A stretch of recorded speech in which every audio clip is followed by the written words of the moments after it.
लेख मंजूषा पेज पे लेख मंजूषा के 6वें वर्ष में चतुर्थ माह की पहले गद्य गोष्ठी हम सभी उपस्थित हैं। हमारे साथ उपस्थित हैं राजेंद्र पुरोहित जी, सुप्रिया पाठक जी, कमला अग्रवाल जी और मुंबई जलगांव महाराष्ट्र से जुड़े हुए अनिल मगरिया जी। आज हम इस कार्यक्रम को 2 सत्र में करेंगे। एक सत्र होगा लघु कथा पाठ और दूसरे सत्र में होगा कुछ सवालों के कुछ जवाब। तो हम लघु कथा पाठ शुरू करने जा रहे हैं। इससे पहले आज गद्य गोष्ठी है तो लघु कथा के साथ कहानी भी है। तो कहानी में लेकर उपस्थित हुए हैं राजेंद्र पुरोहित जी। राजेंद्र पुरोहित जी लेख मंजूषा के सक्रिय सदस्य और राजस्थान जोधपुर से जुड़े हैं। बहुत बहुत स्वागत है आप सभी का, हार्दिक अभिनंदन। और कार्यक्रम हम शुरू करते हैं राजेंद्र पुरोहित जी से। नमस्कार। लेख मंजूषा समूह को प्रणाम करता हूं। समस्त उपस्थित अतिथियों को प्रणाम करते हुए मैं अपनी कहानी समिधा आपके सामने प्रस्तुत कर रहा हूं। एक परिपाटी है मेरी कि मैं गद्य या किसी भी रचना को प्रारंभ करने से पहले इस पटल पर बाबा सतीशराज पुष्करणा को स्मरण करता हूं, उनको प्रणाम करता हूं, विपा दीदी को प्रणाम करता हूं और अपनी रचना एक छोटी कहानी है जिसका शीर्षक है समिधा। मैं राजस्थान से आता हूं। ये कहानी राजस्थानी परिवेश पर ही आधारित है। मैं बिना किसी भूमिका के सीधे अपनी कहानी शुरू करता हूं। समिधा। सूर्यास्त में कुछ ही देर बाकी थी। अनिरुद्ध की झल्लाहट की सीमा पार होने लगी थी। छात्रावास की छत पर चढ़कर उसने फोन लगाया। शर्मा सर, यह क्या बेहुदा मजाक है? आपको पता है ना मुझे रक्तचाप की दवाई की कितनी आवश्यकता थी, लेकिन न तो आपने किसी को भेजा और न कोई व्यवस्था ही हो सकी। अनिरुद्ध, मुझे क्षमा करना भाई, मोटरसाइकिल एकदम से खराब हो गई। कल पक्का। शर्मा जी के स्वर में अनुनय था। सर एक बात बताइए, मैं ही क्यों? इतनी दूरस्थ जगह पर कोई और नहीं आ सकता था क्या? यहां से 12 किलोमीटर दूर कच्चे पहाड़ी रास्ते के बाद बेड़ा कस्बा आता है जहां दुकानें हैं। यहाँ काकराड़ी गांव में तो चाय का ढाबा तक नहीं है। ऐसे स्थान पर अनुसूचित जनजाति का छात्रावास खोला ही क्यों सरकार ने? अनिरुद्ध का रक्तचाप बढ़ने लगा था। देखो अनिरुद्ध, यह बात तो मैं कितनी बार बता चुका हूं। राजस्थान के भील और गरासिया जातियों की कई प्रजातियां अभी भी सभ्यता से दूर और सुविधाओं से वंचित है। ये लोग अपने बच्चों को बेड़ा या सुमेरपुर नहीं भेज सकते, इसीलिए सरकार ने। सर प्लीज यह पुराण फिर न शुरू कीजिएगा, मुझे कंठस्थ हो चुका है। अनिरुद्ध का स्वर व्यंग्य के अतिरिक्त में कड़वाहट से भर गया था। अब यह भी बता दीजिए कि आपका प्रिय अध्यापक अनिरुद्ध ही क्यों इस पुनीत कार्य के लिए? वह इसलिए अनिरुद्ध क्योंकि तुम ही मुझे इस कार्य के लिए उपयुक्त लगे। सेवा भाव और त्याग की भावना तुम जैसा होनहार ही समझ सकता है।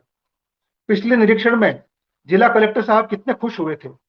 बच्चों को गर्म पका भोजन खाने की आदत पड़ गई है। बच्चे हिंदी में बात करना भी सीख रहे हैं। इनको नहाना धोना भी तुमने सिखा दिया है। बच्चे तुम्हारा सम्मान करने लगे हैं अनिरुद्ध। शर्मा जी का स्वर अब संयत हो चला था। तो यो कीजिए सर कि आप और कलेक्टर साहब मिलकर मुझे सर्वोत्तम छात्रावास अधीक्षक का पुरस्कार दिलवा दीजिएगा, और वह भी मरणोपरांत। सर मैं घर से दूर, एकदम अकेला, फोन भी सिर्फ छत से ही लगता है। बिजली दिन में 5 घंटे, पानी के लिए सिर्फ एक हैंडपंप, और ऐसे ही मैं कल चौकीदार भी गांव चला गया। कमबख्त दवाई को भी आज ही उसने फोन काट दिया। अचानक उसकी नजर सामने गई। सूर्यास्त के बीच कच्चे रास्ते पर उसे साइकिल पर एक बच्चा जाता हुआ दिखा। वह चौंक गया। अरे यह तो अपना समाराम है। अनिरुद्ध जब तक नीचे आता समाराम ओझल हो चुका था। छात्रावास के प्रांगण में बाकी सब बच्चे उसी ओर देख रहे थे। अरे ये अपना समाराम कहां गया? अनिरुद्ध चिल्लाया। शोभली मुस्कुराकर बोली, आपके लिए दवाई लाने। आपने खाली पैकेट फेंका था ना, वह अपने साथ ले गया है। कल उसके मामा ने फीस के पैसे भेजे थे, वो पैसे ले गया है।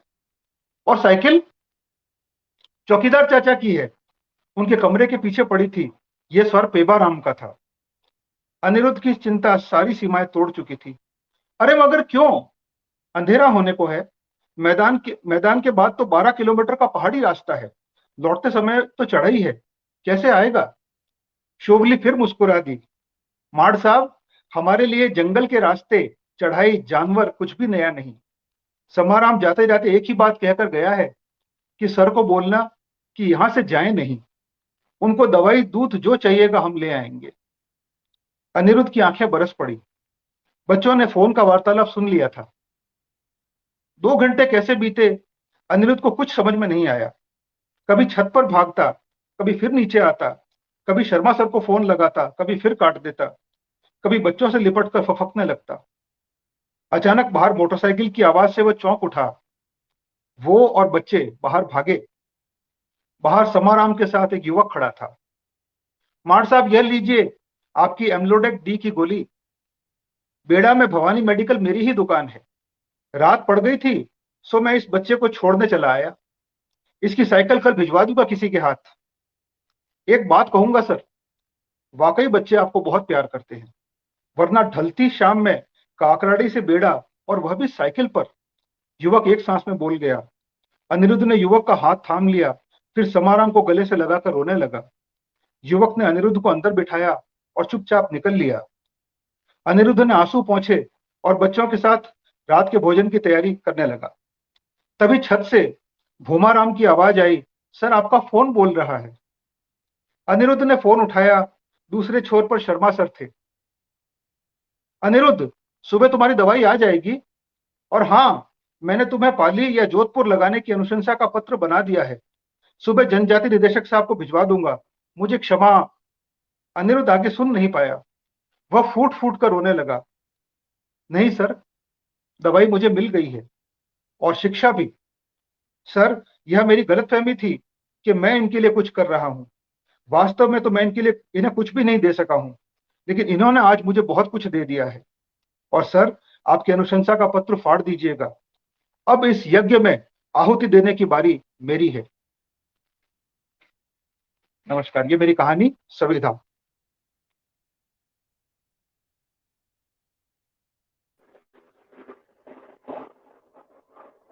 बहुत ही बढ़िया, बहुत ही उम्दा। चंद्रेश छतलानी जी भी उपस्थित हो चुके हैं, लेकिन उनका वीडियो ऑफ है। वीडियो ऑफ होने पे मेन स्ट्रीम में लाने में कठिनाई हो जाती है। हमारे बीच हो चुके हैं करनाल हरियाणा से श्री सतविंद्र कुमार राणा जी, आपका अभिनंदन और स्वागत है। इस कार्यक्रम को आगे बढ़ाते हुए सादर अनुरोध करती हूँ अनिल मकरिया जी से। अनिल मकरिया जी की समीक्षा मुझे बहुत आकर्षित करती है। लघु कथा पे इनकी जो पकड़ है वो काबिले तारीफ है। जलगांव से जुड़े हैं। आदरणीय योगराज प्रभाकर जी भी आगे उपस्थित हो गए। स्वागत, अभिनंदन भाई। चलिए, ये अब लगभग सबकी उपस्थिति हो गई। वीडियो ऑन जो न कर सके वो उनको मेन स्ट्रीम में जोड़ना कठिन हो जाता है, क्योंकि मेन स्ट्रीम में लाइव है और लाइव में वीडियो ऑफ होना अच्छा नहीं लगता। इसलिए जिनका भी वीडियो ऑफ होगा वो इस मेन स्ट्रीम से बाहर अपने स्टूडियो में उपस्थिति दे रहेंगे। अनिल मकरिया जी से हार्दिक अनुरोध है कि वो अपनी लघु कथा पाठ करें। उनकी लघु कथा का शीर्षक है चढ़ावा। भाई युवराज प्रभाकर जी भी आप अपने लघु कथा का शीर्षक बता दें। हम लोग चूंकि उपस्थिति एक साथ सबकी नहीं हो सकी, इसलिए प्रश्न उत्तर का हम लोग दूसरे सत्र में करेंगे। अभी लघु कथा पाठ करेंगे अनिल मकरिया जी। विभा जी, मुझे लघु कथा नहीं पढ़नी है अपनी। क्या बोले? मुझे लघु कथा नहीं पढ़नी है। क्यों नहीं पढ़नी है अपने लघु कथा? नहीं, मैं सुनूंगा, मैं उन पे बात करूंगा। प्लीज मुझे आप मुझे मत कहा करें। ये तो कोई बात नहीं हुई। नहीं, आप बाकी लोगों को बुलाइए और शुरू करवाइए प्रोग्राम। तो मैं थका हुआ हूँ, कल मैं हाँ जागरण में गया था, पूरी रात जागता रहा हूँ और अभी पहुंचा हूँ मैं। हार्डली मेरे को 10 मिनट हुए हैं, केवल चाय पी है मैंने। हाँ, तो आपको ऑफिस स्टूडियो करते हैं ना, आप आराम कीजिए, चाय पीजिए, जब तक अनिल मकरिया जी तब तक आप शीर्षक खोज के रखिए। ये नहीं चलेगा कि हम लघु कथा नहीं पढ़ेंगे। नहीं, मैं नहीं सुनाऊंगा, मैं सुनूंगा। अनिल, शुरू हो भाई। सुनाना जी तो बिल्कुल। होगा भाई, चाहे आप जैसे सुनाइए। हम सुनते हैं अनिल मकरिया जी से, चूंकि हम लोग लाइव हैं तो भाई बहन झगड़े नहीं। इससे अच्छी बात है कि हम लोग सोलो में सुने अनिल मकरिया जी को। सभी उपस्थित विद्वजनों को मेरा सादर प्रणाम, नमस्कार। मैं अपनी लघु कथा शुरू करता हूँ जिसका शीर्षक है चढ़ावा। और ये लघु कथा मेरी लघु कथा कलश में प्रकाशित हो चुकी है, तो मैं इसी लघु कथा का पाठ करता हूँ। रोज पौ फटने से पहले ही वह सरोवर से ताजा खिला हुआ कमल अपनी लंबी उंगलियों वाले हाथों से बेहद सावधानी से तोड़, फिर उसके कोमल पैर नितंबों से कमर की ओर उठती हुई लहरियां और कमल के बोझ को संभालते हुए उस पहाड़ी की सीढ़ियां चढ़ने लगते जिसके शीर्ष पर बने आलीशान पुरातन मंदिर में उग्र देवता की मूर्ति स्थापित थी। पहाड़ी के शीर्ष पर पहुंचते ही उसका दूध सा बदन सुनहरी आभा बिखेरने लगता और वह सर्पिन सी लहराती उस मंदिर में प्रवेश करती जहां एक राष्ट्रीय पुरुष हाथ में बाला और दहाड़ते सिंह के मानिंद भगीमा लिए मंदिर के मुख्य देवता के रूप में आरोहित था। वह पिछले कई सालों से रोज उस देवता के खाली हाथों में कमल पुष्प समर्पित कर अभिवादन करती और बिना अपनी पीठ दिखाए पीछे सरकते हुए देवता के प्रति अपना सम्मान प्रकट करती। उसकी आंखें हमेशा उस देवता के चेहरे पर चढ़ावे की संतुष्टि और मुस्कुराहट ढूंढती रह जाती और आखिर में वह मायूस डूबते सूर्य सी नीर में अस्त हो जाती थी। मगर आज देवता की हथेली पर कमल पुष्प रखते हुए उसकी कनिष्ठा देवता की कलाई को छू गई और कठोर पाषाण चेहरे पर पसीने की चुचुहाती बूंद उसकी नजरों ने साफ देखी। मादक मुस्कान बिखेरती हुई वह कामिनी जब देवता को पीठ दिखाते हुए नितंबों में लरच पैदा करने लगी, मानो तबले पर अपने पूरे सुर ताल से वातावरण में स्वर लहरियां बिखरने के लिए आतुर। चंद पलों में ब्रह्मांड में नाचती हुई प्रकाश रश्मियां कई तरह के सृजन और विनाश को अपने अंदर समेटे मंदिर में नृत्य करती हुई दामिनी के इर्द गिर्द बिखर गई। मंदिर से बाहर जाते हुए उसने एक बारगी मुड़कर दंभ से उस उग्र देवता की मूर्ति की ओर देखा जिसके चेहरे पर अब गुस्से की जगह याचक की मुस्कुराहट। बहुत बढ़िया। ये थी मेरी लघु कथा चढ़ावा। धन्यवाद।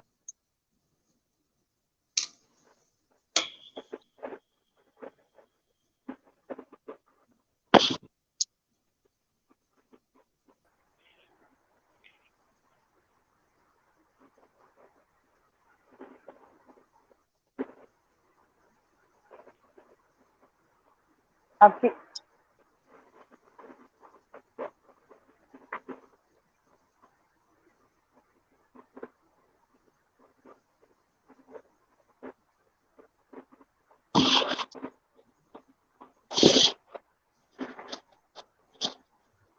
आवाज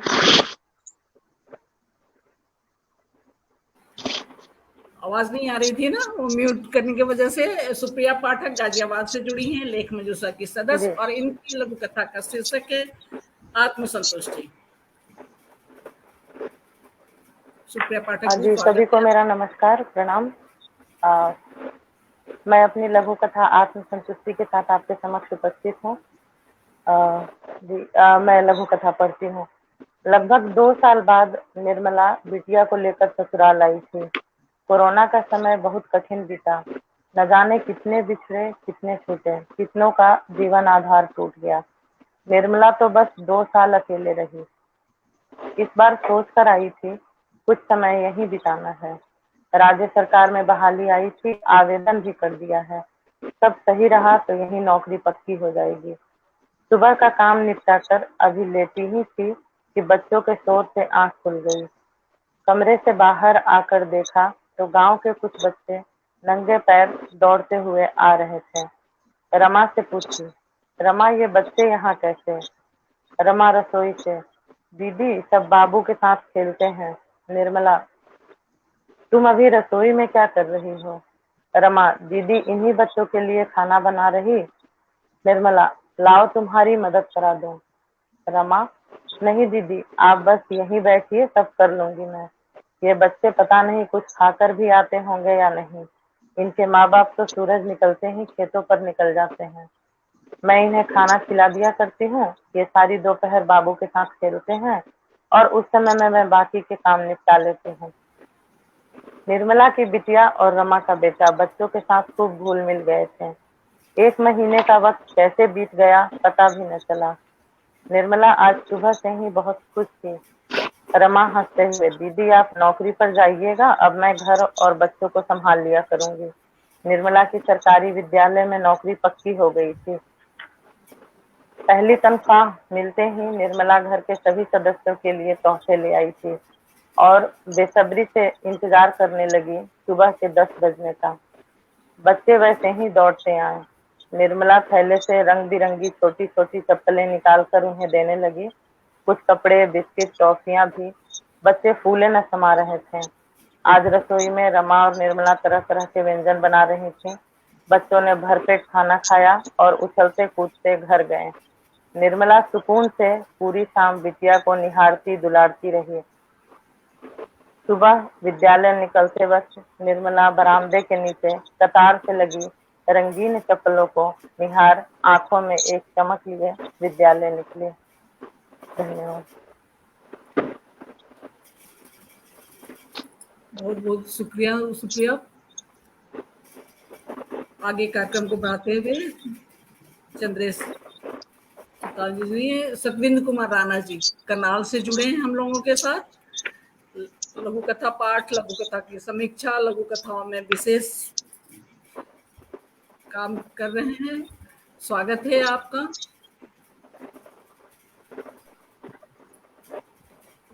सतविंद कुमार राणा जी अपनी लघु कथा का पाठ करेंगे। लघु कथा पाठ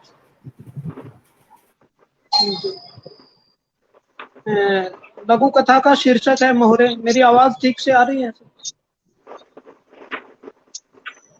हाँ भाई, आवाज ठीक है। हाँ जी, आवाज स्पष्ट है, ठीक है, आप पढ़ें।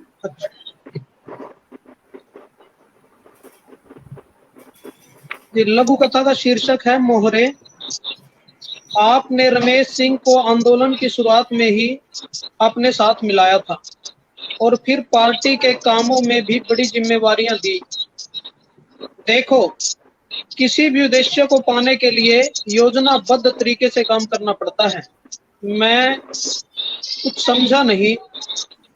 अरे आंदोलन के लिए पैसा, भीड़ और जाने कितने काम। हाँ, ये बात तो सही है नेताजी, पर अब सत्ता प्राप्ति के बाद रमेश सिंह के साथ साथ कई दूसरे साथियों को भी पार्टी से छुट्टी कर दी। जनहित आंदोलन का सहारा लेकर राजनीति में आगे बढ़ना अब इस बिसात पर बहुत से अच्छे लोग, धनाढ़ लोग, समाज सेवी, मीडिया आदि मोहरे बनते ही हैं। चालें भी ऐसी चलनी पड़ती हैं कि तुम खुद ही प्रचार पाने में सबसे आगे रहो। लेकिन ऐसा लोगों का अटूट समर्पण एवं सहयोग, उसका क्या? और उन्हें फिर दूध से मक्खी की तरह निकाल फेंकना। अरे ये सब मोहरे थे शतरंज के इस खेल के। उनका काम हो चुका। चलो ये ही सही नेताजी, पर क्या आगे आपको मोहरों की जरूरत नहीं पड़ेगी? अरे इस खेल में मोहरे बदलते रहते हैं। पहला व्यक्ति नेताजी के इस उत्तर पर मौन था परंतु उसका मन उद्वेलित हो उठा था। जितने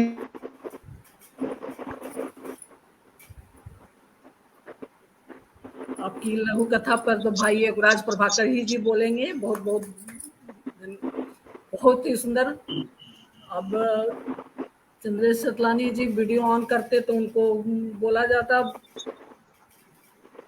कमला अग्रवाल जी उपस्थित हैं गाजियाबाद से। कमला अग्रवाल जी का हार्दिक स्वागत। आप अपनी लघु कथा का पाठ करें। कमला अग्रवाल जी। जी, मंच को मैं नमन करते हुए और सभी विद्वत जनों को प्रणाम करती हूँ। मेरी लघु कथा का शीर्षक है चिंतन।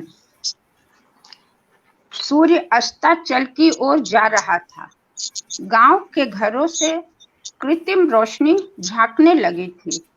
विकास रोज की तरह आज भी के कोचिंग से लौटते अपने सूखे खेतों के पास साइकिल रोककर ठहर गया। जज्बे से भरपूर विकास के मन में आजकल बहुत उथल पुथल मची रहती थी। कब उसके परिवार में खुशहाली आएगी? वह घर पहुंचकर पुराने ख्यालों में खो गया। कुछ वर्षों पहले उसके गांव में बिजली आई, पानी की सुविधा बढ़ी, सबके खेत अनाज उगलने लगे। सरकार ने किसानों के लिए कुछ नीतियों का निर्धारण किया। फिर क्या था? कुछ स्वार्थी लोगों ने किसान आंदोलन खड़ा कर दिया। आंदोलन की आग की तपिश में उसका परिवार भी जलने लगा। उसके पिता ने किसानों का साथ दिया, जबकि उसके चाचा सरकार के समर्थन में उतरे। चाचा कहते, मुझे दूसरी फसल बोनी है, और पिता चाचा पर आंदोलन में शामिल होने का दबाव बनाते। एक दिन बात इतनी बढ़ गई कि खेत के बंटवारे के लिए दोनों कचहरी पहुंच गए। सुनवाई हो, फैसला आए, तब तो बात आगे बढ़े। आज विकास का चेहरा व्याकुलता बयां कर रहा था। आखिर पिता ने भी उसे देखकर पूछ ही लिया, पढ़ाई कैसी चल रही है? अनमने मन से विकास ने उत्तर दिया, ठीक ही चल रही है। आज क्या पढ़ा? आज सामान्य ज्ञान की कक्षा थी। शिक्षक ने स्वामी विवेकानंद के विचारों की विवेचना की। अच्छा, वे तो बड़े विचारक थे। शिक्षक ने क्या बताया? विवेकानंद का कहना था, भारत की मिट्टी मेरा स्वर्ग है, भारत के कल्याण में मेरा कल्याण है। विकास बोला, टीचर ने समझाया, भारत बढ़ेगा तो हम बढ़ेंगे, हम बढ़ेंगे तो भारत बढ़ेगा। रुके कदम जिंदगी को पीछे धकेलते हैं। बच्चे की बात सुनकर पिता स्तब्ध रह गए। थके कदमों से भाई से समझौता करने के लिए चल पड़े। धन्यवाद।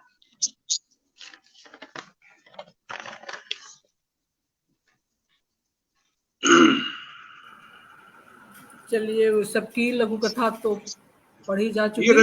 रचना का शीर्षक दोबारा बताएं जरा। रचना का शीर्षक दोबारा बताएं। कमला अग्रवाल जी, शायद आपसे आदरणीय युवराज प्रभाकर जी कुछ पूछ रहे हैं। अपनी लघु कथा के शीर्षक दोबारा बताएं। आप शायद अनम्यूट कर ली हैं। अनम्यूट करके अपने शीर्षक बताएं। चिंतन। आवाज जा रही है? चिंतन। ठीक है जी, ठीक है। हाँ, चिंतन जी। भाई चंद्रेश सतलानी जी भी उपस्थिति दर्ज हो चुकी है। हार्दिक अभिनंदन और स्वागत आपका। अभी तो आप मतलब आपके नाम से प्रमाण पत्र गिनीज बुक में हमको लगता है नाम दर्ज हो जाएगा।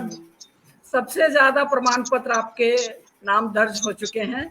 लघु कथा में इतने काम आप करते हैं, कैसे इतना समय निकालते हैं, ये मैं जानना चाहूंगी बाद में।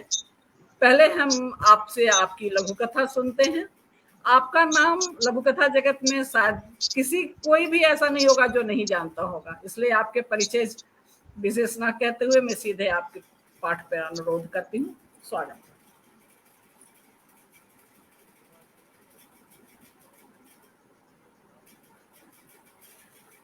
शायद आवाज नहीं आ रही है चंद्रेश भाई।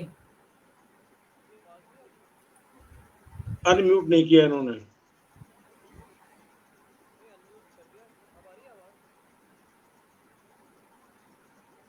हाँ पढ़े। आवाज नहीं आ रही। आवाज नहीं आ रही। आवाज अनम्यूट करें। नेट की भी समस्या लग रही है आपकी।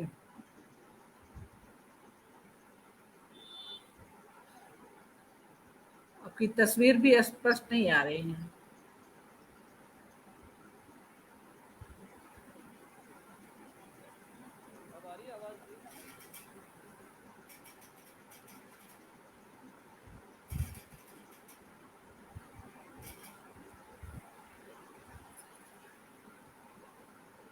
भाई चंद्रेश जी आपकी आवाज नहीं आ रही है। आप दूसरे किसी सेट से ऑन होना चाहेंगे? नेट में समस्या है कुछ?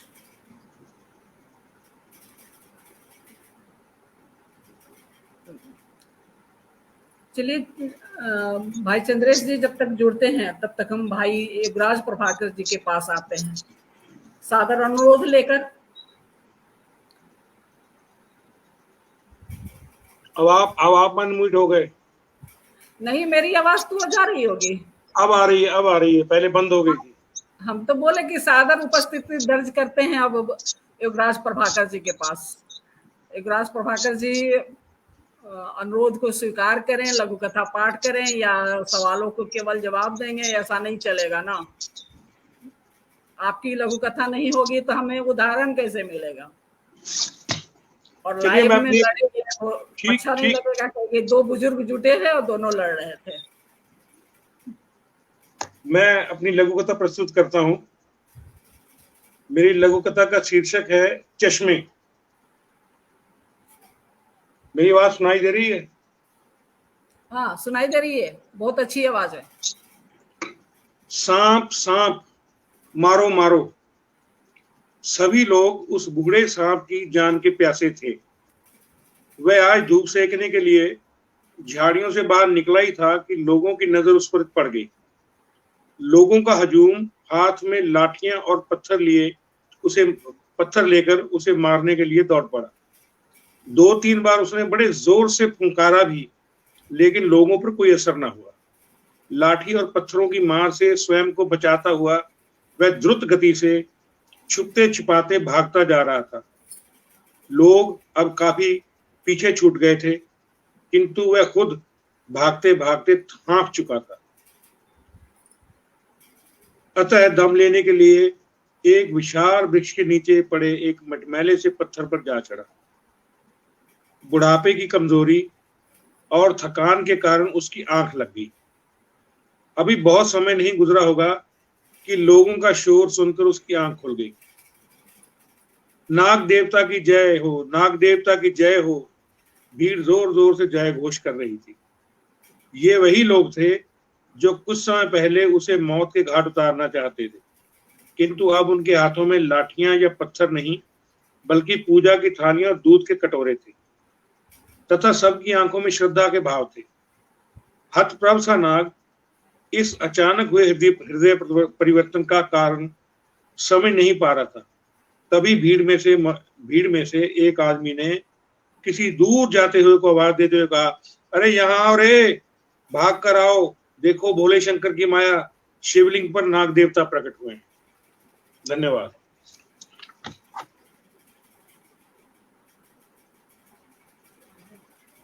जब तक चंद्रेश चतलानी जो आते हैं तब तक हम लोग सवाल के जवाब देते हैं। वीडियो ऑफ हो गया, सतविंद्र कुमार राणा जी ऑन करें तो। तब तक आदरणीय कनक के हरलाल का जी उपस्थित हैं यहाँ और उनका सवाल था किसी लघु कथा की एक समीक्षक प्रशंसा करता है तो दूसरा उसमें दोष निकाल देता है। कैसे निर्णय हो कि लघु कथा सशक्त लिखी गई थी? इस सवाल का उत्तर मैं तीनों जन से जानना चाहती थी। इसका अनुमोदन की हुई है श्रीमती अंजू अग्रवाल जी भी, आदरणीय युवराज प्रभाकर जी, सत्येंद्र कुमार राणा जी, अनिल मकरिया जी सवाल का उत्तर देंगे। किसी लघु कथा की एक समीक्षक प्रशंसा करता है तो दूसरा उसमें दोष निकाल देता है। पहले जानते हैं आदरणीय युवराज प्रभाकर जी से। देखिए जी, ऐसा है, ये बड़ा अजीब सा प्रश्न है लेकिन बड़ा महत्वपूर्ण प्रश्न है, तो मैं इसका उत्तर अपने ढंग से दूंगा। अनिल, आप ध्यान से सुनिएगा। अनिल मकरिया मेरी आवाज सुन रहे हैं क्या? हाँ जी सर, उपस्थित जी सर, बिल्कुल पूरी तरह से मैं सभी सुन रहे हैं। यहाँ जितने लोग हैं सभी सुन रहे हैं, स्टूडियो में भी आवाज आ रही है। ठीक है, ठीक है। आपको याद होगा कि अपनी हिंदुस्तान की बॉलीवुड की एक फिल्म थी मदर इंडिया। मदर इंडिया जो थी वो ऑस्कर के लिए नॉमिनेट हुई थी, आपको पता है ना अनिल भाई? जी बिल्कुल सर, वो फाइनल स्टेज में जाके वो बाहर हुई थी। उसका रीजन क्या था? जो ज्यूरी थी, ज्यूरी का ये तर्क था कि जब नरगिस कन्हैयालाल की शरण में जाती है और कन्हैयालाल उसका शारीरिक शोषण करने का की डिमांड करता है, तो उसने एक्सेप्ट क्यों नहीं किया? बोले उसको एक्सेप्ट कर लेना चाहिए था। और दूसरा, उस जब बच्चे भूखे मरते हैं तो कीचड़ से निकालकर चने उसको खिलाती है, तो ज्यूरी बोलती है वो बेवकूफ थी, बच्चों को डायसेंट्री हो जाती है, उसको डायरिया हो जाता।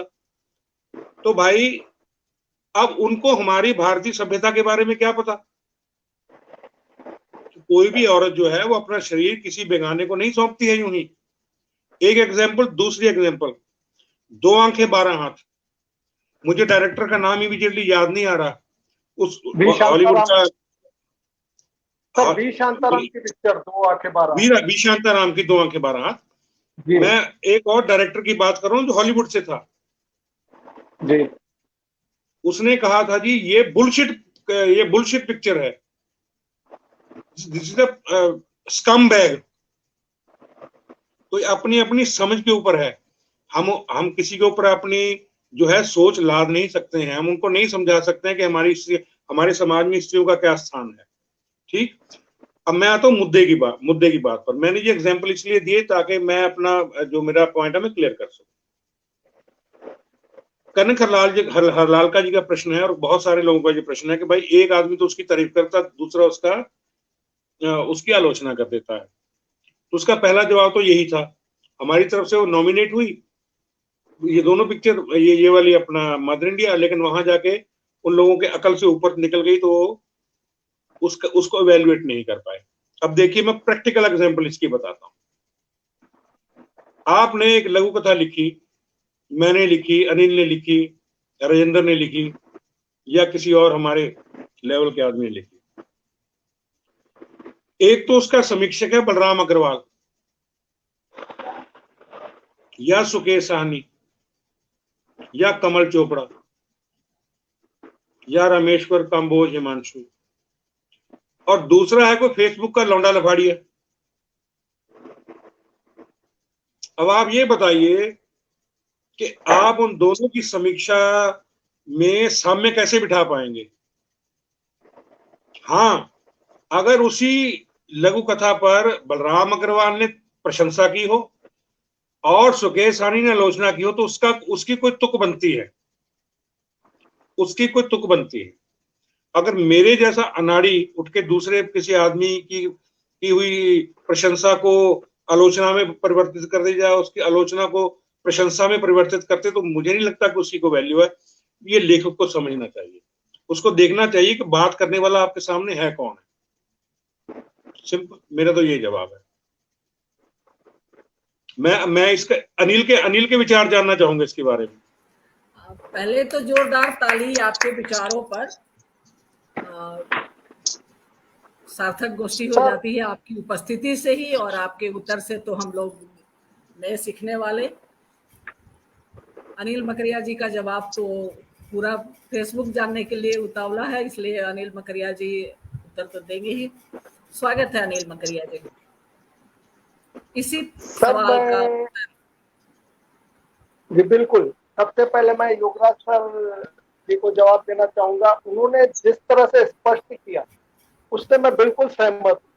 और मदर इंडिया का जो आपने इंसिडेंट बताया तो वो मैं पढ़ भी चुका हूँ पहले कहीं, और ये बात पूरी तरह से सत्य है कि हमारी संस्कृति और उनकी संस्कृति में फर्क है।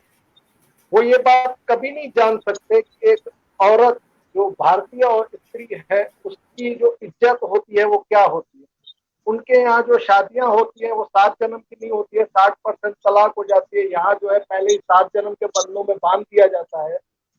तो संस्कृति में फर्क होता है, उसी तरह नजरिए में फर्क होता है। जिस तरह पेंटिंग में एक आर्ट होता है, एक चीज रख दी जाती है और चारों बाजू से बैठा दिए जाते हैं चित्रकार, और जिस एंगल में उनको जो तस्वीर दिख रही होती है उस तरह से उनको पेंट करना होता है।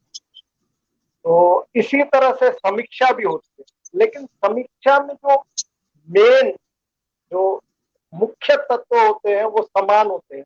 हाँ, तो किसी सुधार में या कोई जो राय दी जाती है, मशवरा दिया जाता है, उसमें फर्क हो सकता है। कोई जो है गलतियों को ज्यादा देखता है, कोई जो है उसमें अच्छाइयां ज्यादा देखता है।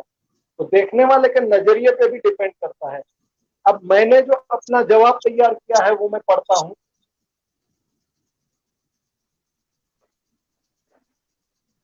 कनक जी का सवाल था, किसी लघु कथा की एक समीक्षक प्रशंसा करता है और दूसरा उसमें दोष निकाल देता है, कैसे निर्णय हो कि लघु कथा सशक्त लिखी गई। मैं यह नहीं मानता कि समीक्षक या समालोचक यह बता सकता है अथवा निर्णय दे सकता है कि कोई लघु कथा कितनी सशक्त लिखी गई है। मेरा निजी मत है कि समीक्षक का काम लघु कथा को खोलना है ताकि पाठक को लघु कथा का अंका समझने में आसानी हो, और लघु कथा में निहित विचार अथवा तथ्य तक पाठक को पहुंचाने का कार्य समीक्षक का है, ताकि एक सही नजरिया पाठक तक पहुंचे। अगर मैं लघु कथा को चौराहा और पाठक को ट्रैफिक मान लूं, तो समीक्षक पाठक के लिए ट्रैफिक सिग्नल का काम करता है, ना कि किसी ट्रैफिक पुलिस का। लेकिन हाँ, मैं यह भी मानता हूं कि समीक्षक को लघु कथा के गुण दोष, सुधार, अपनी राय रखने का पूरा अख्तियार है।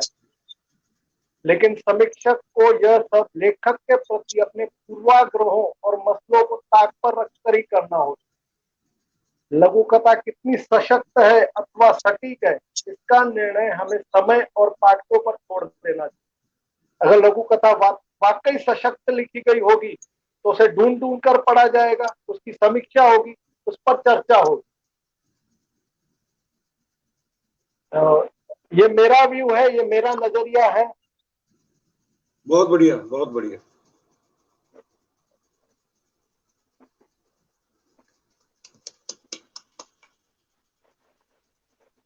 अनम्यूट कीजिए विभा दीदी। आपके विचार, आपके नजरिया, मुझे लगता है कि प्रश्नकर्ता को संतुष्ट जरूर कर चुका होगा आपका उत्तर। हम इसी सवाल का उत्तर ढूंढते हैं सतविंद कुमार राणा जी से। सतविंद कुमार राणा जी।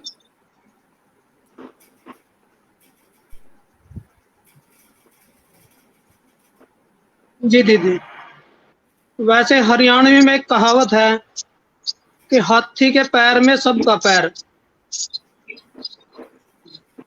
आदरणीय योगराज प्रभाकर जी बैठे हैं, उनके समक्ष हम किसी प्रकार की बात करें तो बहुत न्यून है, और उन्होंने जो कहा है हमारे लिए वो सर्वमान्य है।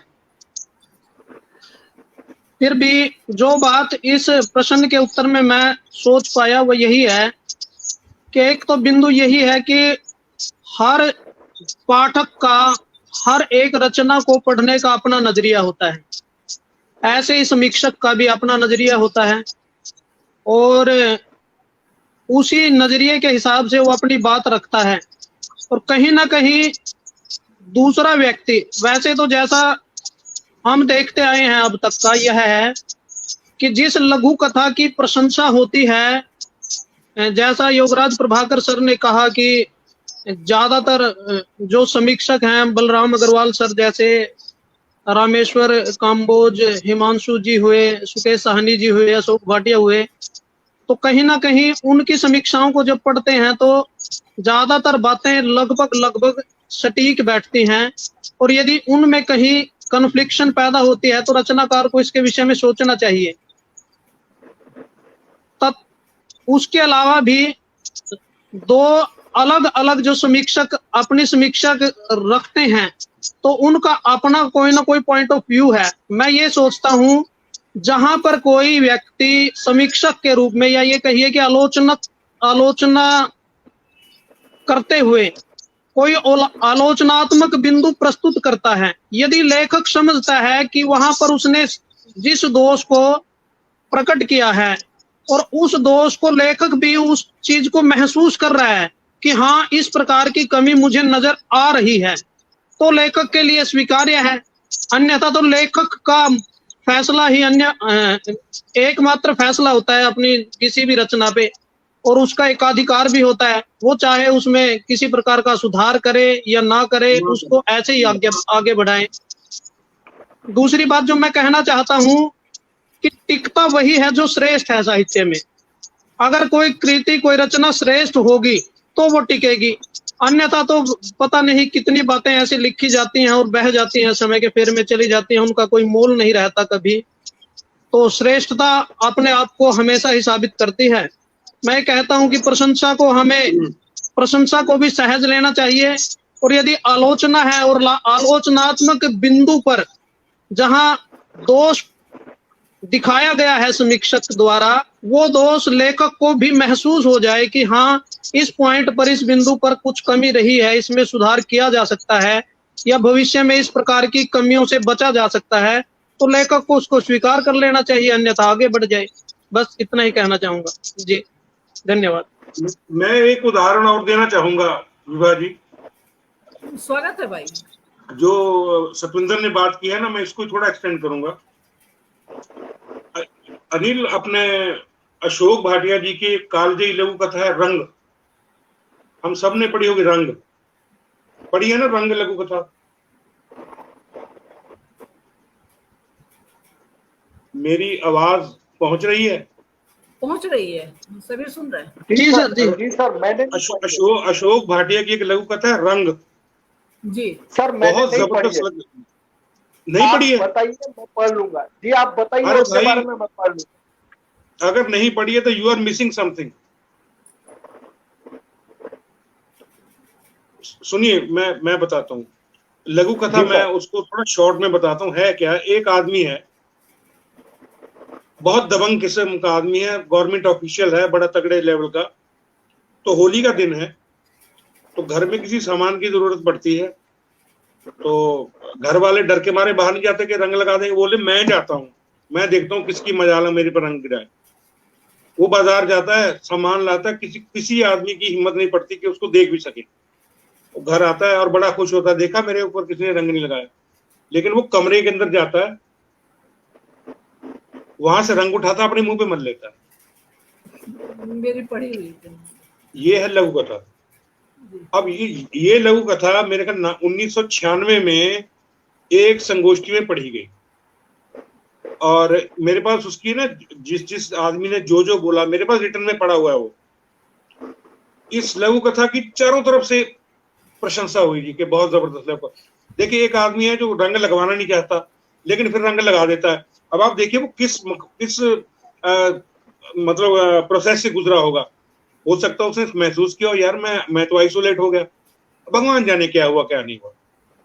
लेकिन एक अनाड़ी टोला था, उसमें एक खिलाड़ी भी थे, पुष्करणा जी, जिन्होंने आलोचना की थी।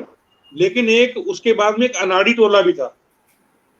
उन्होंने क्या तर्क लिए, मैं तर्क बताता हूं आपको कि इतना बड़ा ऑफिसर है जी, वो साइकिल लेके क्यों गया? भाई, ऑफिसर को साइकिल पे चलना मना है क्या? उसने किसी नौकर को क्यों नहीं भेजा? ये लॉजिक बता रहा हूं आलोचना करने वालों के। इतना बड़ा ऑफिसर, वो खुद बाजार गया है, वो अपने नौकर को क्यों नहीं भेज दिया उसने? ठीक है। और एक तीसरा बड़ा स्ट्रॉन्ग जो आलोचना का पॉइंट किसने निकाला, बोले होली के दिन में तो दुकानें बंद होती हैं, वो बाजार में क्या लेने गया था। ये बात कुछ हद तक सही है, लेकिन अनिल आपको नहीं पता होगा शायद, लेकिन सतविंदर जानता है, पंजाब और हरियाणा में होली वाले दिन छुट्टी नहीं होती, ये अब होने लगी है। ना हमारे यहाँ इस तरह होली मनाई जाती जैसे उत्तर प्रदेश में, बिहार वगैरह में मनाई जाती होगी। सही बात है ना सतविंदर? तो मैं बात ये कर रहा हूं कि आलोचना करने वाला तो आपकी इस बात पे भी आलोचना कर देगा, खाते हुए आपकी मूछें क्यों हिल रही हैं, कि आप खाते हो तो आपकी मूछें क्यों हिल रही हैं, तो इस बात पे भी आलोचना कर देगा। अब आप इसको लेके बैठे रहो। आलोचना की तो परवाह ही नहीं करनी चाहिए।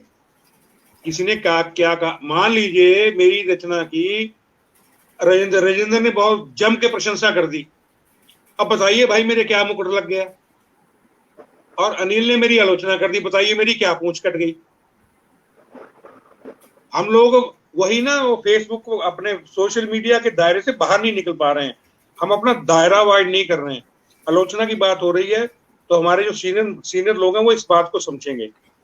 आप अपनी किसी रचना में राष्ट्र का जिक्र कर दीजिए, भारत माता का जिक्र कर दीजिए, मातृभूमि का जिक्र कर दीजिए, गंगा मैया का जिक्र कर दीजिए, जितना भी ये कम्युनिस्ट तबका है आलोचना का, ये कभी आपकी तारीफ नहीं करेगा। आप उल्टे होकर लटक जाइए। इनके लिए गंगा मैया की कोई वैल्यू नहीं है, भारत माता की कोई वैल्यू नहीं है, मातृभूमि की कोई वैल्यू नहीं है। आप बोल दिए कि वोल्गा नदी जो है वो सबसे पवित्र है, वो आपके चरण धो पिएंगे। हाँ वोल्गा भाई सबसे पवित्र है, गंगा तो बनती है। तो ये भी देखना पड़ेगा ना, वो आपकी आलोचना करने वाला जो है वो किस विचारधारा का है। अब मेरी विचारधारा को अगर मैं मातृभूमि की बात कर रहा हूँ, अगर कम्युनिस्ट नकारता रहा यार, तू 20 बार नकार, हु केयर्स, मैं तो तेरी परवाह ही नहीं करता। मेरा एक शेर है, मेरा एक शेर है कि 100 बार नमन वोल्गा को नील नदी को, 100 बार नमन वोल्गा को नील नदी को, गंगा है मेरी मां मगर गंगा ही रहेगी। तो जब तक आप अपनी विचारधारा पे कायम है, कोई कहता नहीं क्या फर्क पड़ता। चलिए आगे बढ़ाइए। सर बातें इस पे हम अनिल मकरिया जी कुछ कहना चाह रहे थे राज प्रभाकर जी से। एक सवाल है मेरा, आपने अभी लघु कथा रंग के बारे में बताया, सर आपके विचार जानना चाहूंगा उस लघु कथा पर। उस लघु कथा को आज तक कोई खोल नहीं पाया, उस लघु कथा को आज तक कोई खोल नहीं पाया। उसको अगर किसी ने खोला तो रवि प्रभाकर ने खोला। मैं बताता हूं आपको, कोई भी आदमी, कोई भी आलोचक उस लेवल पर नहीं पहुंचा जहां रवि प्रभाकर पहुंचा। उसने सबसे पहले पात्र का नाम पकड़ा, उस पात्र का नाम है श्रीनिवासन। श्रीनिवासन जो नाम है पंजाब में नहीं होता, हरियाणा में नहीं होता, हिमाचल में नहीं होता, राजस्थान में नहीं होता, साउथ इंडिया में, बिहार में नहीं होता, महाराष्ट्र में नहीं होता, ये साउथ इंडिया में होता है। ये साउथ इंडियन नाम है। वही सिंपल होते हैं, नहीं होता, वही सिंपल होते हैं, वही ऑफिसर होने के बावजूद भी साइकिल चलाते हैं। मैंने देखा केरला में 1-1 करोड़ रुपए की गाड़ी, लेकिन सफेद कमीज और नीचे मुंडू जिसको लुंगी बोलते हैं, और पाँव में चप्पल। अगर पंजाब में मेरे पास 20 लाख आ जाए तो मैं 50 लाख की गाड़ी लेके घूमूंगा। तो ये जो शो ऑफ है हमारे यहाँ पे है, साउथ इंडिया में नहीं। ये किसी ने पकड़ा ही नहीं उस पात्र का नाम क्या है। कोई कहने लगा जी वो होली में बाजार बंद होते हैं जी, तो वो इतना बड़ा अफसर खुद क्यों गया जी, उसने नौकर को क्यों भेजा जी, उसने वो साइकिल पर क्यों गया जी। वो तो कोई बात समझ ही नहीं पाया कि वो साउथ इंडियन है। ये होती जो अनिल ने बात की थी खोलने वाली बात, इसको केवल रवि प्रभाकर खोल पाया। वो तो बदकिस्मती बेचारा खुद ही चला गया।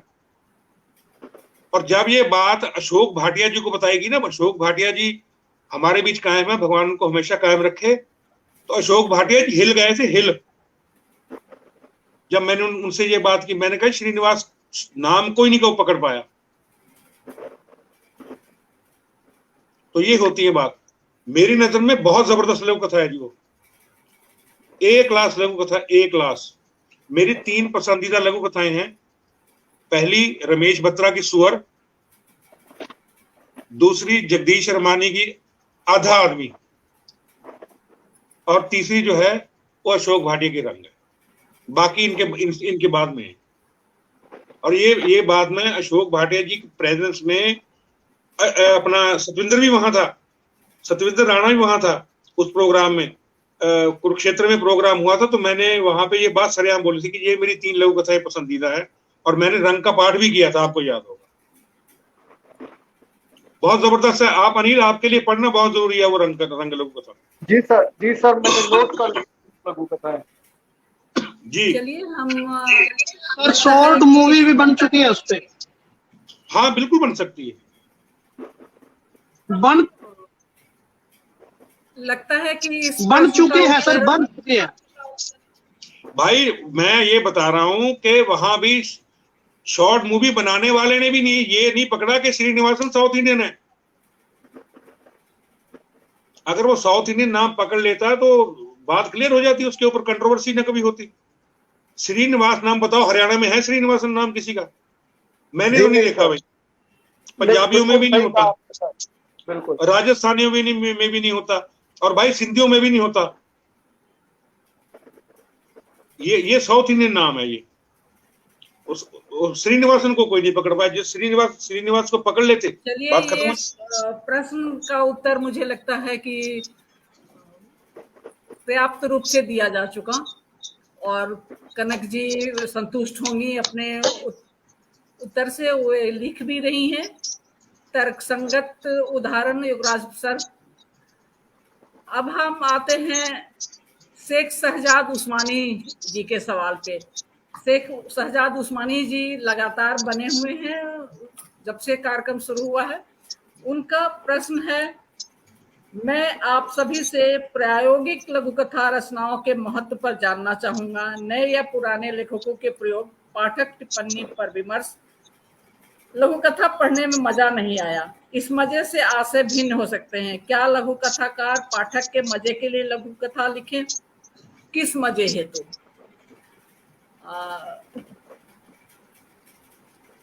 मुझे लगता है कि शेख शहजाद उस्मानी जी एक सवाल में कई सवाल को घुसा लिए हैं। फिर भी पुनः दोहराती हूं, मैं रोकना चाहूंगा। किससे जानना चाहते हैं ये नहीं बताए, तो इस सवाल का जवाब अनिल मकरिया जी, सतविंद्र कुमार राणा जी हैं, राज प्रभाकर जी हैं। सवाल पुनः मैं दोहराती हूँ, मैं आप सभी से प्रायोगिक लघुकथा रचनाओं के महत्व पर जानना चाहूंगा। नए या पुराने लेखकों के प्रयोग, पाठक टिप्पणी पर विमर्श। लघुकथा पढ़ने में मजा नहीं आया, इस मजे से आशय भिन्न हो सकते हैं। क्या लघुकथाकार पाठक के मजे के लिए लघुकथा लिखे? किस मजे है? तो मुझे लगता है कि जो अंत में पूछे हैं किस मजे है ये, तो इसी पर बोले आदरणीय युवराज प्रभाकर जी। देखिए जी, मैं तो इसका एक शॉर्ट आंसर दूंगा, एक शॉर्ट आंसर दूंगा, और मैं साधिकार अपने बोलूंगा इनको, शेख शहजाद को। ये मेरे छोटे भाई हैं, मेरे मित्र हैं, कि भाई प्रश्न पूछो, लेकिन हनुमान जी की पूंछ जितना लंबा मत पूछो। अंगद की पूछ है बस, हनुमान जी की उस प्रश्न को, हनुमान जी की पूंछ जितना लंबा मत खींचो भाई। एटलीस्ट मैं तो इतना लंबा चौड़ा जवाब नहीं दे पाऊंगा। और इनके मेरे भाई ये शेख शहजाद उस्मानी के प्रश्न होते ही हनुमान जी की पूंछ जितने हैं। ये हनुमान जी के बहुत बड़े भगत हैं।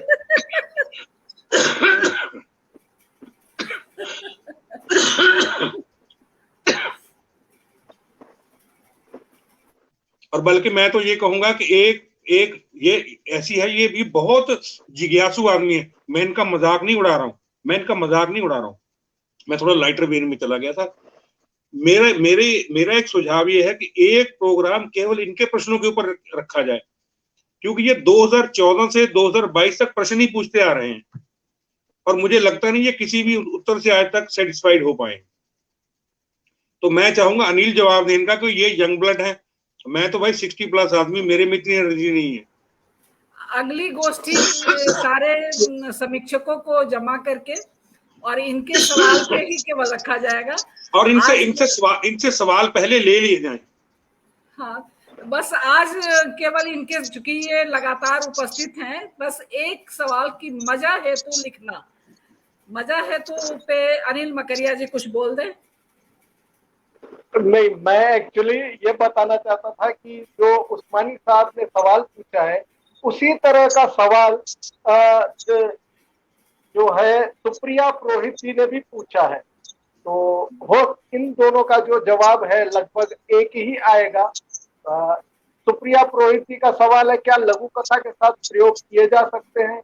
क्या प्रयोगात्मक लघु कथा जैसा कुछ लिखा गया है जो लघु कथा के बदलते स्वरूप को दर्शाए?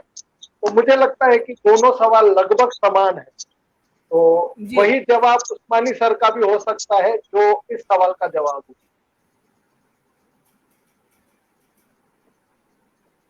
जी बोलिए, तो जवाब तो मैं उस सवाल का जवाब तैयार किए हुए हैं, वो जवाब तो दीजिए। दीदी, तो मैं अभी जो है सुप्रिया पुरोहित और उस्मानी राणा जी से वो सवाल था, सुप्रिया पुरोहित जी का। सुप्रिया पुरोहित जी का जवाब था, सवाल था जो योगराज प्रभाकर जी और मेरे से पूछा गया था। तो ऐसा समझिए कि मैं उस्मानी सर और उनको एक ही जवाब दे रहा हूं। निस्संदेह लघु कथा के साथ प्रयोग किए जा सकते हैं और प्रयोग किए जा रहे हैं, लेकिन यह प्रयोग सजावटी नहीं होने चाहिए, बल्कि लघु कथा के संप्रेषण को अधिक प्रभावी बनाने वाले होने चाहिए।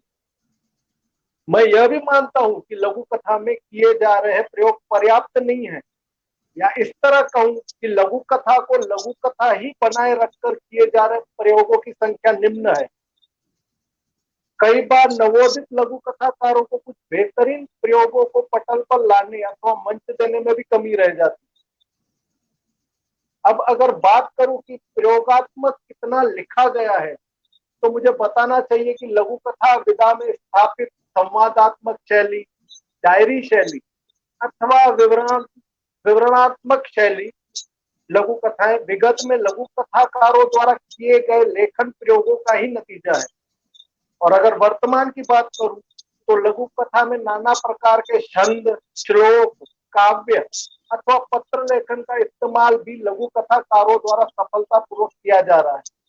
मैं यह पूरे विश्वास के साथ कह सकता हूं कि प्रयोगात्मक लघु कथाएं विगत में लिखी गई है और वही लघु कथाएं वर्तमान में लघु कथा के बदलते स्वरूप का प्रतिनिधित्व कर रही है।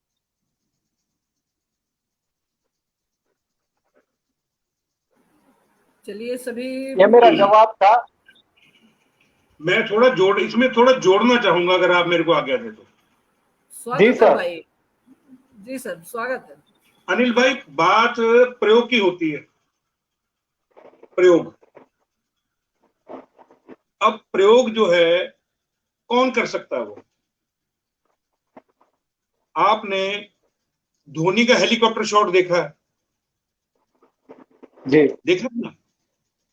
जी जी। प्रयोग वो आदमी कर सकता है जिसके बेसिक्स ऑलरेडी जो हैं वो क्लियर हो।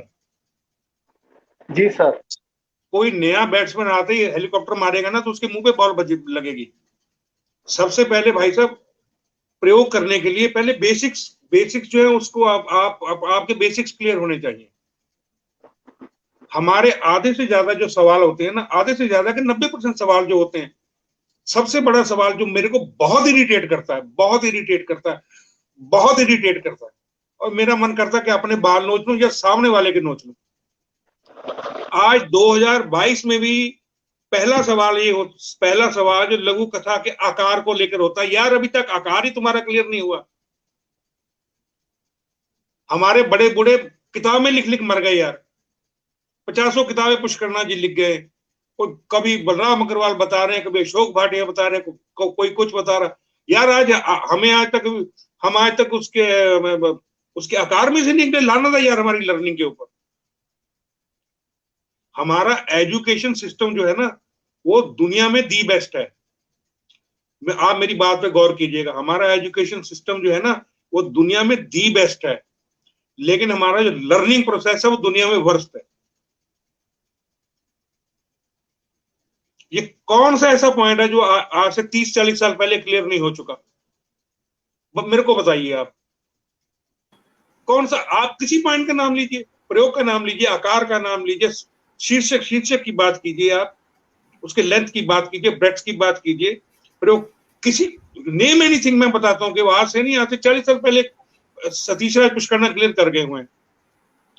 लेकिन हमारी आदत भी हमें पढ़ना, मतलब हमें शिक्षक तो बहुत बड़े, बहुत जबरदस्त चाहिए, शिक्षक तो हमें चाहिए कैम्ब्रिज वाले, लेकिन हम सीखेंगे वो टाटमार्का स्कूल के, हम स्टूडेंट है टाटमार्का स्कूल के, जिनको क्लास से बंक भी मारना है, अपने टीचर्स का मजाक भी उड़ाना, घर जाके काम भी नहीं करना। तो हाँ, मतलब हमारी जो मैं बड़े दुख से बोल रहा हूँ, हमारी लघु कथाकारों की डीएनए में नुक्स है भाई, कोई हमारा डीएनए खराब है, हम सीखते ही नहीं। इतना मत्था गजल वालों ने किसी के मारा होता तो वो आज 500 गजलकार पैदा कर लेते।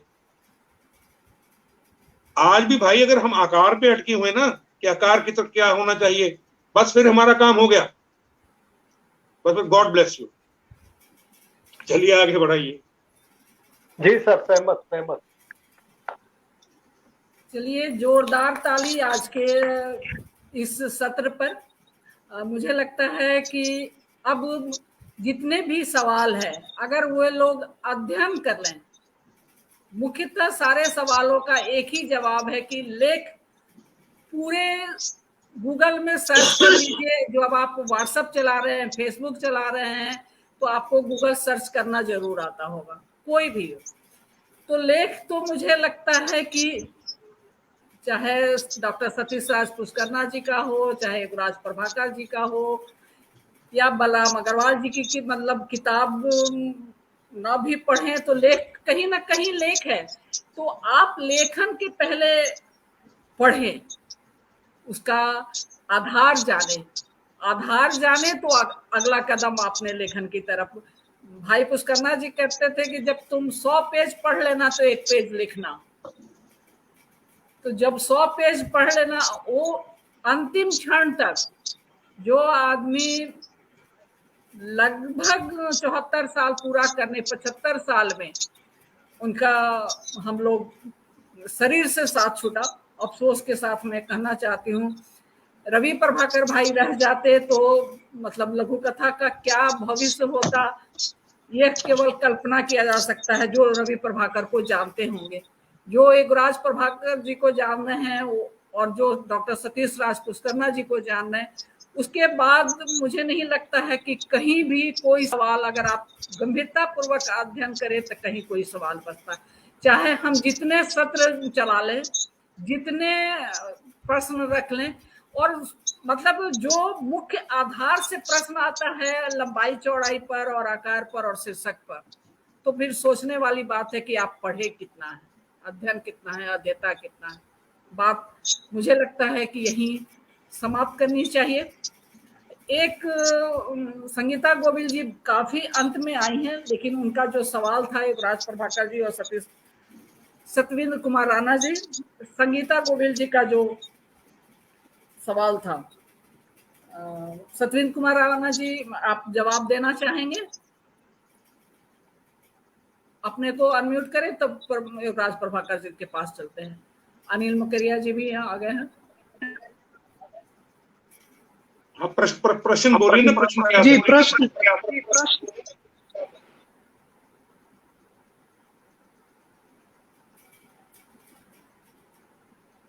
कथ्य और विषय की स्पष्टता कमजोर है, से क्या तात्पर्य है? स्पष्ट हुआ? अगर कोई दोबारा बोलिए। कई हमारे जो सदस्य हैं वो अनम्यूट कर लें आपके अलावा। गुरुजी, योगराज सर, मैं रिपीट करता हूँ प्रश्न। हाँ, ये जो प्रश्न है, ये वाक्य ऐसे है कि कथ्य और विषय की स्पष्टता कमजोर है, ये वाक्य उन्होंने लिखा, इसका क्या तात्पर्य है? कथ्य और विषय की स्पष्टता कमजोर है, इसका क्या तात्पर्य है? उन्होंने यही है ना दीदी, यही प्रश्न है।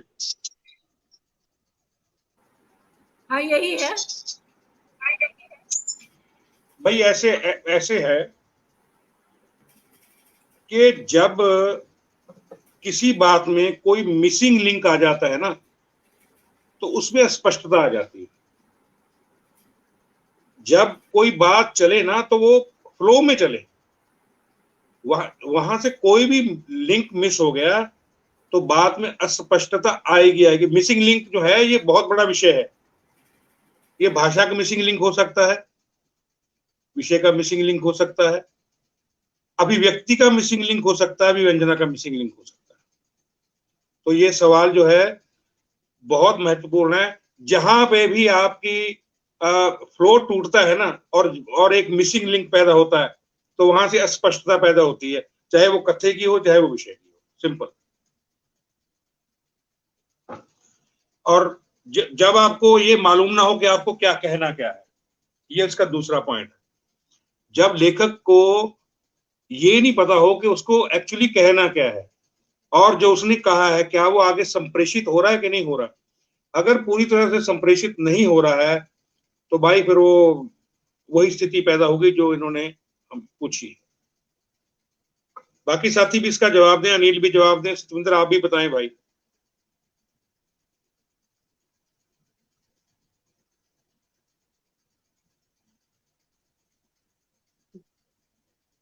जी मैं बोलूं? हाँ हाँ बिल्कुल बिल्कुल, बोलिए बोलिए बोलिए। बोलिए। प्रभाकर सर ने वैसे 2-3 वाक्यों में ही पूरी बात कह दी है। मैं थोड़ा सा उनकी बातों की व्याख्या ही कर पाऊंगा थोड़ी बहुत। कथ्य से सीधा सीधा मतलब ये है कि कहना क्या चाह रहे हैं। बस। और जब तक लेखक को यही नहीं पता कि उसको कहना क्या है, तो वो स्पष्ट होगा ही नहीं, होगा बिल्कुल ही नहीं होगा।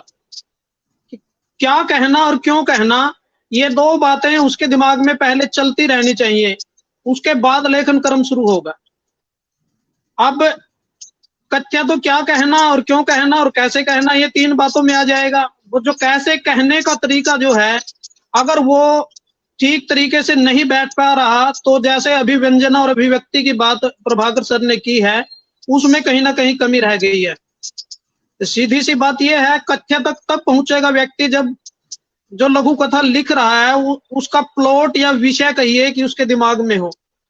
अब विषय तो बहुत सारे हो सकते हैं। विषय आपका पर्यावरण का हो सकता है, विसंगति आप सामाजिक जीवन से कई प्रकार की उठा सकते हो, मौजूदा हालात से उठा सकते हो, सामयिक चिंतन जिसका है उसमें से ले सकता है, कहीं कोई युद्ध की स्थिति पे लिख सकता है। बहुत सारे अनेक विषय हमारे और विसंगतियां हमारे चारों ओर प्रतिदिन हमें नजर आ जाती हैं। सुनील वर्मा जी की बात मुझे ध्यान आती है। वो कहते हैं कि मैं दिन भर जहां भी जाता हूं तो कोई ना कोई विसंगति मुझे छू लेती है और उसको मैं अपनी डायरी में एक लाइन में, एक वाक्य में नोट कर लेता हूं। और जब कभी मुझे समय मिलता है तो मैं उस पर विचार करता हूं, फिर उसको लघु कथा में ढालने का प्रयास करता हूं। और योगराज सर भी शायद मेरी इस बात से सहमत होंगे कि हम सुनील वर्मा की लघु कथाएं जब पढ़ते हैं तो वो प्रभावित करते हैं, हमें बहुत हद तक प्रभावित करते हैं। तो उनका इस चीज को लेके एक दृष्टि बनी रहती है। तो सीधी सी बात है, कथ्य का मतलब है कि कहना क्या है, और अगर आप जो कहना चाह रहे हैं उसको ठीक प्रकार से संप्रेषित कर रहे हैं तो कथ्य स्पष्ट है। और अगर उसको आपकी जो भाषा उस प्रकार की नहीं बन पाई है, आप उसको ठीक प्रकार से शब्दों में नहीं ढाल पाए हैं, तो भी वह स्पष्ट है। और विषय के बारे में तो मैं इतनी बातें पहले कह ही चुका हूँ। जी मकरिया जी कुछ कहना चाहेंगे? अनिल मकरिया जी।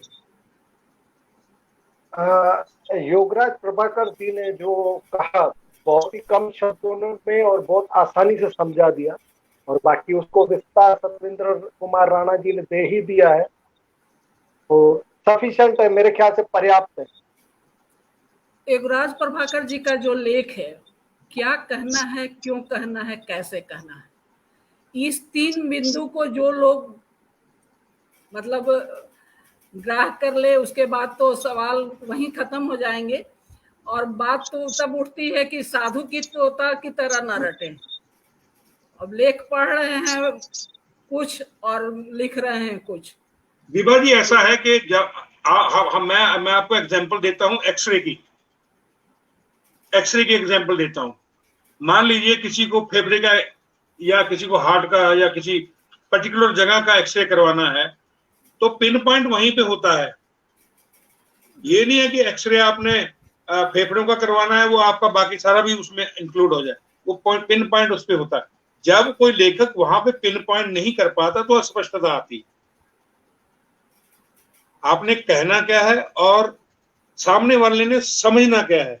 आपको ये पता होना चाहिए कि जो मैं कह रहा हूं सामने वाला ये बात समझे। मैं कोई आधा शब्द बोल देता हूं वो मुझे तो पता है कि मैंने इसमें क्या कहना चाहा, क्या वो पाठक तक पहुंचा। अगर वो नहीं पहुंचा तो अस्पष्टता पैदा होगी, ये मिसिंग लिंक हो जाता है। मैं इसको मिसिंग लिंक बोलता हूं। जब तक फ्लो में चलता रहेगा मिसिंग लिंक नहीं होगा तो मतलब ही नहीं है स्पष्टता आ जाने। जी राजेंद्र भाई, मैं एक बात कहना चाहूंगा, जो आपने पटना में उदाहरण दिया था, बड़ा प्यारा उदाहरण था। वो था खेत और बीज वाला। आपने कहा था कि आपको जब रचना शुरू करनी है सबसे पहले तो खेत आपके पास तैयार होना चाहिए, उसमें क्या बीजना है वो बाद की बात है, अवयव आपके बाद में आ जाते हैं। तो कथ्य मेरे हिसाब से वही चीज है आपके दिमाग में पहले आनी चाहिए। बाबा ने भी लिखा है कि पहले भाव आपके दिमाग में उत्पन्न होना चाहिए कि आप क्या लिखना चाहते हैं, उसके बाद अब अपनी भाषा विन्यास शब्दों का संकलन वगैरह बाद में लाते हैं उसके। वही आपने भी पटना में कहा था कि पहले तो आप देखो खेत कैसा है, आपको फसल तो बोनी है गेहूं की और आप ले आए सरसों का खेत उठा करके, जहाँ गेहूं नहीं होता, तो आपको पर्याप्त उसी तरह का खेत लाना पड़ेगा। तो आपका जो कथ्य है वो खेत है, उसके बाद आप चीजें लाते हैं उसके अंदर, वो आपके कथानक शिल्प और शब्द संकलन भाषा विन्यास वो सब उसमें बाद की बातें हो जाती है। आपने पटना में बड़ा अच्छा उदाहरण दिया था हम लोगों ने। आज की गोष्ठी लेख मंजूषा की मासिक गोष्ठी, हम जैसे जो लोग आज नए, जो अनिल मकरिया जी नए जुड़े हैं लेख मंजूषा के पहली गोष्ठी में शामिल हुए, उनका हार्दिक आभार प्रकट करती हूँ। कनकलता जी हल्लाका जी को हार्दिक आभार प्रकट करती हूँ। शेख शहजाद उस्मानी जी तो हर गोष्ठी में रहे, हर सवाल में रहे। कुमार संदीप आज पहली बार जुड़े हैं, उनका भी हार्दिक आभार। संगीता गोविल जी, बाकी पूनम कतियार जी, पूनम देवा जी, जो भी पेज पर उपस्थित है, सभी का हार्दिक आभार प्रकट करते हुए मैं मुख्यतः बागडोर लेख मंजूषा का सौंपी हूँ। बाबा के बाद युवराज प्रभाकर जी, उनके बड़े सुपुत्र, तो उनका हार्दिक आभार तो बनता है और हर उपस्थिति के लिए लेख मंजूषा आभारी है सदा। आगे भी उम्मीद है कि हम लोग आप लोग उसका साथ पाते रहेंगे। आदरणीय सतविंद कुमारानंद जी लेख मंजूषा के समीक्षक, शुरू से मुझे लगता है कि 2-3 साल तो हो गया होगा सतविंद कुमारानंद जी का हमें साथ मिलते हुए। हार्दिक आभार आपका और सभी का हार्दिक आभार प्रकट करते हुए मैं आज के युवराज प्रभाकर जी की अध्यक्षता में ये गोष्ठी हुई। युवराज प्रभाकर जी चूंकि विलम्ब से जुड़े थे इसलिए अध्यक्षता घोषित करने में भी विलम्ब हुआ, और ये तो मतलब समझ की बात है कि युवराज प्रभाकर जी अगर उपस्थित हैं तो वो अध्यक्षता उन्हीं की ही होगी। और उनका हार्दिक आभार और पूरा एक मिनट मुझे एक बात कहने दीजिए। स्वागत है। देखिए ऐसा है, आपने कहा कि योगराज प्रभाकर होंगे तो अध्यक्षता उनकी होगी।